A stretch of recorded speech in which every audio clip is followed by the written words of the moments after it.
CNBC TV18, embarking on a quarter century of excellence. Hello and welcome to this special program on what is a very special day for us here at CNBC TV18. We are 25 years old today. And to mark this milestone, we have with us Raamdeo Agrawal, Chairman of Motilal Oswal Financial Services. He's our guest editor. Raamdeo, of course, is someone who needs absolutely no introduction at all. All right, exciting show lined up for you. Raamdeo is someone who is regularly referred to as the Warren Buffett of India. Raamdeo, it's a pleasure to have you with us here on the show. We will, of course, talk markets, politics, money-making ideas with him. Raamdeo's big bet, by the way, is Zomato. He has been a big votary and champion of the theme of value migration, and he thinks that the runway for growth for Zomato is a long one. So what we've done is, very interestingly, invited the Zomato management also on the show in the next half hour. Very exciting conversation lined up. We have the Zomato management waiting by with us.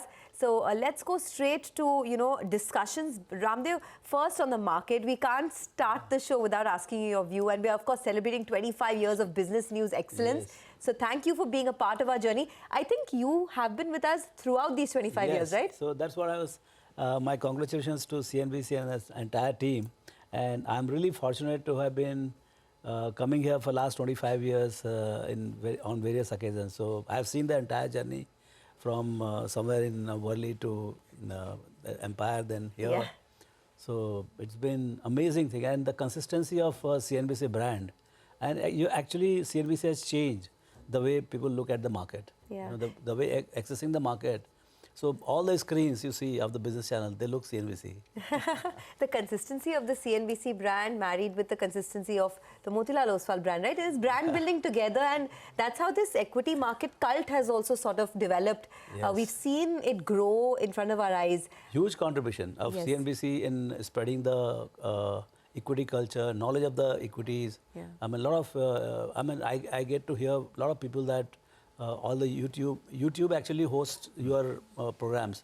So they learn, they play repeatedly, and you create those programs and people learn out of that. So beginners, they get, so a lot of people are benefited in very different way apart from watching it on a day-to-day basis. And thank you so much, Raamdeo, for being a part of it for the last 2.5 decades. So we rely on you, I can say that much. We spoke around the time of Diwali. Yeah. And at that point you had said, one way or the other, post the state election results, market is running up. Yes. It's going to run away. Yes. What a run we've had, right, in the last 3-4 days.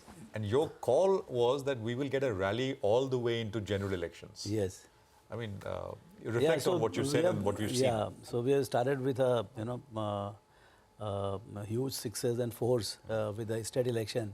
And I mean, at times it is scary to see at what pace market has moved from 20 to 21,000. It's been just few days, So I don't think we can maintain this pace. We need calibration, otherwise wrong things start happening, wrong kind of trades start happening, wrong kind of money starts coming in. So I think we need a little breather. But I don't know what will happen in the short run in the market. But, the real good thing about, actually India is Sone Ki Chidiya, maybe in the past in the economy, but I think Indian stock market is Sone Ki Chidiya. If you see, we are at about $4 trillion plus counting. And it has been very consistent. If you see last 20-25 years journey, at about 12 to 14% kind of a compounded return. Where can you get it? In a very predictable way. And I mean what I'm saying. Yeah. It doesn't break down. Of course, in 7-8 years, when you do 6-7x expansion, then of course it corrects one wholesale. But otherwise, it has been amazing journey. And I think post-COVID, the new journey started from 8-9,000 index. And we are building up. At times it feels that are we in new era or something like that? Can we get 15, 17%, 20% compounded? I would think that has little caution. And from this level, build between 12 to 14, build 12% compounded rather than 14% compounded in your expectation. But a lot of wonderful things can happen. Oil can fall to $50. Rupee can strengthen. We can have a compounded growth of 7-8% for many years to come. So it is India's decade, maybe India's few decades. And in that, corporate profits can also grow at 15-17%. Digital era is there. So we have companies which can grow very rapidly. So the complexion of top companies can change the way it has changed in US. I think there is a chance that here also we may find 30-40% growth for these kind of companies are new normal altogether. Just one briefly, Raamdeo, the election verdict itself, just to go back to that. What does it mean from a market point of view, political economy wise? Which sectors will, because we've seen a lot of reform and now the conviction that more will happen will get strengthened. Yeah, so it's more of the same. But what happens is that if you keep growing at 6.5-7%, I'm not talking about anything higher. If you keep growing at 6.5-7%, your nominal GDP grows at about 12%, but the tax collections they go at 13-14%. Now, when tax collections grow like that, there is a lot in the hands of government to spend. There is so much of infrastructure deficit. We can spend $10 trillion and still we are not done. So there is a huge backlog of infrastructure and your defense and railways, and so I think the real thing is that how well economy does and how is the government collection. So government tax collections are the core of and I mean when you are a $1 trillion economy, you can collect only say 12% or say 15% taxes. You can collect $150 billion. When you have $4 trillion, you can collect $600 billion. When you are $8 trillion in next 5, 6 years, 7 years time, you'll be able to collect say more like $1.5 trillion kind of taxes. So the size of the projects, the variety of the projects you'll get to see, the size, they will just explode. So I think like if you hear Mr. Gadkari, he says that I don't have any shortage of money. I am doing 1 lakh crore project between Mumbai and Delhi. So those kind of 1 lakh crore today is looking very big. But a day will come when he will talk about 5 lakh crores a single project. Okay. So that's the kind of expansion we are going to see. I hope there is no break, but nothing happens in a straight line. So, you know, from a stock market perspective, right, Raamdeo, PSUs have done really well. Yes. But there are so many spaces under that. There are PSU defense companies, PSU power companies, banks. From here on, where do you see both value and growth in the PSU basket? Yeah, so see, PSU basket were beaten down big time. I mean, they didn't, I mean, they wanted little lower valuation, but not so much lower. Like if the index is trading at 22 P multiple, they got stuck in single digit, like 6, 7, 8 P multiple. And some of them are large monopolies, very important part of the economy, like all the oil companies, your power grid, your some finance companies. And also, they were all at, in fact, low single digit P multiples. So obviously, I mean, it's like saying that in South Bombay, property prices have gone from say 50,000 rupees per square foot to 1 lakh rupees per square foot. But in Andheri and Bandra, it is still at 20,000. It can't remain. So there is an arbitrage, and I think under this government in last 7-8 years, I believe at least the banking side is being managed much better than the way it was managed earlier. There is no directed lending. There is not much of interference in their work. So I mean, all those things are playing out, and finally, when the market is taking off and other markets are at 25, 30 P multiples become normal, these companies must go up. And they are very important. And they were an important part of the infra build-up. And the moment infra build-up started, your defense build-up started, I mean, the story But some of these companies have rallied a lot, right? Like the defense space, for example. Yes. Do you think there's still more growth there? Frankly speaking, I have not been beneficiary of this. Okay. So the guys who have studied more about it, ask them. But I think this is a good time for all the companies which are running well. This is an amazing time for Indian equities. Raamdeoji's big bet has been financials, banks, capital market plays he's been extremely bullish on. Yes. Those remain the focal kind of points where a lot of wealth can be made in the next couple of years? Yes, because the shift of Indian retail, which was, particularly it was a bank-related kind of savings. The first fall point was the banking or maybe to some extent insurance. But now, thanks to COVID, digital onboarding and digital infrastructure and, this option trading being popular, you see what kind of a participation you're getting. We are getting about 3 million customers per month, 100,000 customers per day. I mean, we are talking about 100. I think I just saw November data. It is 133 million as of last month. So we are headed to become 250, 275 million. So my sense is that demand for equities will continue for next 4-5 years without any problem. All right. Without any problem. So in fact, particularly if the continuity of the government is there, then it gets strengthened even more so. So I would think that in that backdrop, you have to see which are the companies who are able to scale up, and maybe at index level it is expensive, but at individual company level, the new stories, the turnarounds, the companies which are digital focused digital companies, focus, new companies which is getting listed. In fact, this is a amazing time, once in a lifetime kind of opportunity for unlisted companies to come in the market. The large unlisted companies must come, create wealth for themselves and create wealth for the nation. I mean, let the people per se participate. And I'm sure the guys who get listed, they will have, because I'm listed, I know the benefits of listing is more than remaining unlisted. Okay. Well, you know, one space that you've been really bullish on and one stock is Zomato. So what we've done is we've invited the management of Zomato to chat with us. Very interesting discussion lined up. So let's slip into a very short commercial break. Don't go anywhere. When we return, Akshant Goyal, who's the Chief Financial Officer of Zomato, will be with us.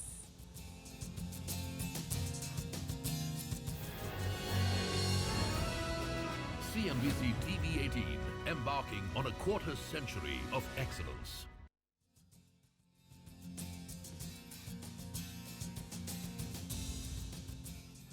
Welcome back. Well, Raamdeo Agrawal is our guest editor. But the company that we are focusing on now is Zomato. The stock has had a roller coaster ride since its listing in July of 2021, hitting highs of 169 rupees post-listing, but also seeing lows of about 40 rupees in a year. But since then, a lot of water under the bridge. Markets are excited about prospects for Zomato. Stock is reflecting that. Mangalam is standing by to talk to us about that journey of what we've seen so far. Mangalam, over to you.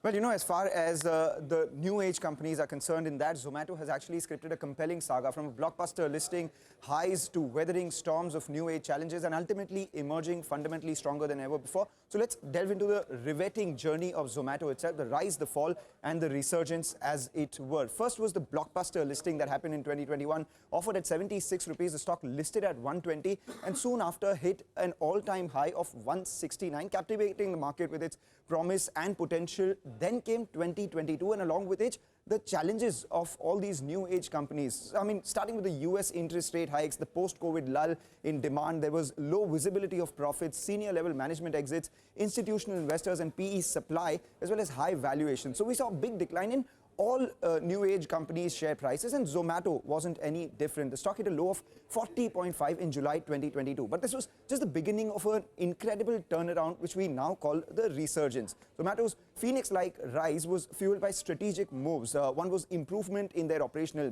metrics, focus on core growth engines of food delivery, and paring all non-core businesses out. Their enhanced market share further aided improvement in their overall business. And that's not all. Robust growth and unit economics of their Blinkit business, which is Zomato's strategic venture, added further fuel to the growth engine as well. So here's the journey of the business in numbers. First up, we have the food delivery revenue that was absolutely consistent. And in that consistency, we had a strong turnaround in their food delivery EBITDA as well. From a loss of 113 crores, it gone all the way up to 204 crores. Secondly, from a solid growth standpoint, the average order value of Blinkit, which is now a value driver for the company, has crossed that 600 rupee mark. And in the previous quarter itself, it's turned contribution positive, contribution margin positive. And as a result of it, it's just a matter of time before this turns operationally positive as well. So let's talk about the key triggers that they have: increasing transactions and transacting customers, them also increasing their order frequency, higher loyalty and stickiness coming in from Zomato Gold members. They have, more share than Swiggy now. Swiggy's peak has been 52%. Now the market share is around 46%. They've been improving their operating metrics of the Blinkit business as well. And at the same time, they have a huge cash balance of close to 11,761 crore rupees on their books as well. Is the street excited by it? Are the brokerages giving a vote of confidence to Zomato? Yes, we have, nearly 86% of the brokers on the street have a buy or a positive rating on Zomato, with the target prices ranging anywhere between 130 to 170. So that's the story so far of Zomato: the rise, the fall, and then the resurgence. All right, thank you. That's very well put there, Mangalam. So the rise, fall and the resurgence of Zomato. In fact, now we have the management of Zomato joining us, and of course Raamdeo Agrawal of Motilal Oswal Financial Services is sitting by with us. Akshant Goyal, who's the Chief Financial Officer of Zomato, is with us right now. And Raamdeoji, you want to take it forward with Akshant?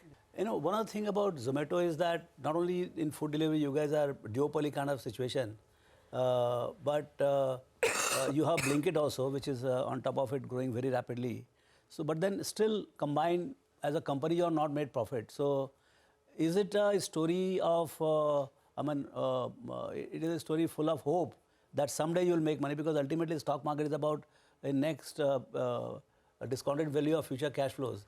So, what is your view on, for how long one has to wait to see, within your own disclosed kind of numbers, can you guide us in terms of saying how exactly profit and profitability and profit numbers will start flowing in next 5-10 years also? Yeah, so last, I think June quarter this year was the first quarter when at a company level we were profitable. We reported a small 2 crore profit after tax. And then September quarter that increased to about 40 odd crores, right? So company, I think as a group combined business is already profitable, and I think it's only going to increase from here as the businesses mature. And you're right, I think Blinkit is a relatively still nascent business. We need investment in that business for it to continue to grow. The top line of that business is doubling year on year, right? So I think it will be in that phase where it will take a while for that business to generate meaningful profits. But I think food delivery is shaping up well, and as a result, the sum of those two should remain profitable, and therefore the company at a overall level should continue to remain profitable and grow from here. But do you think Blinkit itself can be a lakh crore or 2 lakh crore kind of turnover company in next, in midterm kind of thing? The pace at which you are going? Yes, it's already north of 10,000 crores in terms of GOV, top line annually. Yeah. And yeah. really speaking, it is a 1.5-year-old business right now, right? So, and still growing at 80 to 100% year on year. Right? So, I think, and it's a long runway, of course, from 10,000 to what you're saying, 1 lakh crore, but it's, I think, fairly probable that the business will continue to scale. And at some point, we think it's likely to become larger than food delivery. Right? Food delivery today, if you look at the top line, from a GOV standpoint, it's about 30,000 crores. And if Blinkit business continues to double year on year, and food delivery is also growing 25-30% year on year, but at some point, the trajectory of the two businesses in terms of size will cross, I think, in the next 3, 4, 5 years. And from there on, I think both businesses have a long runway to go. One of the comment against your food delivery business is that it's a fundamentally very low margin business, 4-5%. Food business can have 20-30% take rate and things like that. But in grocery, it's highly competitive, and the likes of Avenue and all, they make just about 4-5% net margin. Now you deliver at home free of cost or maybe some charges. So how do you think of making money out of them? So our ambition also in this business, our stated objective goal has been that this business should get to 4-5% margin, and that's the goal. Right now we are not there yet, but as the business scales, the gross margins will increase. We're also charging consumers here delivery fee, so that's a big driver of profit as well. And there is then this ad sales, the advertisement spends that brands do on the platform, which also adds to the bottom line. So I think there's some differences in the business models of a modern retail business versus a quick commerce business. But our view is that the margin profile should be very similar in the steady state. Yeah, Sonia? I just had one follow-up on Blinkit actually, since we're having this discussion, and I think everyone is really interested in the quick commerce space and the opportunity that it brings up, right? You spoke about the potential for profitability, but I think earlier you had guided for a break-even, EBITDA break-even on Blinkit by Q1 of FY25. Are we on track to meet that timeline? Yeah, so far we're on track, Sonia, on that. So that should happen if everything is predictable and remains, the market doesn't change. So the reason I ask is because, you are a market leader in this space by a large amount. I think you're 1.2 times bigger than Instamart at the moment. But I just want to understand in terms of market leadership in the quick commerce space, what are we looking at? What is the kind of opportunity that you see for Blinkit over the next couple of years?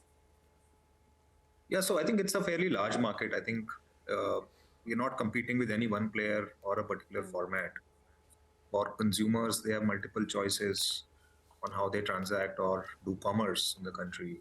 There are the local kiranas, there are modern retail, big box retail format stores. There are large e-commerce platforms, and then you also have quick commerce platforms, right? So from a consumer standpoint, I think all of this are in a way ways to transact and buy stuff in India, and that overall market is so large. I think that all of these individual formats can survive and become fairly large and profitable, right? So I think the focus right now, therefore, is more on like how can we solve problems or create more use cases for consumers to transact on our platform.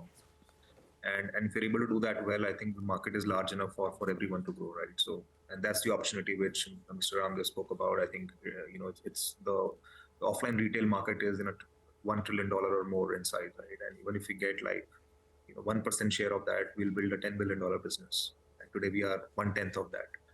So I think that's how we look at it. Yeah, Akshat, one other thing was that I think you guys started delivering gold coins also. So what are the things which are still not delivered? I mean, you're delivering food, you're delivering grocery. What are the other things Amazon is delivering which you guys are yet not delivering? Because you can deliver everything in less than an hour. They are delivering after a day or two. Yeah, I think so. The idea is, I mean, for us, the fact that inventory should move fast is important because the deliveries are all happening from a small store, which is located in a fairly expensive real estate in the middle of the demand pockets in the country. So I think we are in that phase where we are experimenting with multiple categories and figuring out, what is it that consumers want and whether it makes sense from an economic standpoint to deliver those things or not. So in that exploratory journey, we've tried many things, as you mentioned. So today, electronics is a large portion of what we sell, beauty, personal care, children's toys, stationery. I think these are all emerging categories where we are seeing a lot of demand from customers, and we are seeing economics are also good. So I think we'll continue on that journey, and whatever makes sense from both demand and economic standpoint, I think we'll keep adding that to the store. And eventually, idea is that we should be able to utilize the real estate behind the business, which is the dark store, as much as we can, and increase the throughput, and that's when the business becomes most valuable for all stakeholders. All right, we'll leave it there. I just want to mention that I, for one, am addicted to quick commerce, but I'm brand agnostic. Okay, so not a day goes by that I don't order on either Instamart or Zepto or Blinkit. So I must say you're in the right space at the right time. But you want to end the discussion with him? No, it's wonderful. I think we have a company which is likely to rival the unlisted ones like Amazon, Flipkart. They are the big daddies of e-commerce earlier. Now these are the ones who are. They have done the difficult part, delivering in 10 minutes and half an hour. So delivering in 1 day, 2 days, 5 days. I think it is going to be a huge customer experience, the way we live. I mean, other day, somebody came for breakfast. We changed the way it looks. My table looks very different in half an hour. Because everything comes so quickly now, right? Yeah. Okay, well, Akshat, congratulations once again. And thanks a lot for joining in much. and speaking to CNBC-TV18. Thank you, everyone. Okay, Thank you. well, Raamdeo, thank you very much for being with us here on Thanks. CNBC-TV18. Thanks. Once again, a pleasure to have you with us here, sir. Thank you. Well, it's a wrap on this special show. Thank you very much for staying with us. More coming up in just a bit.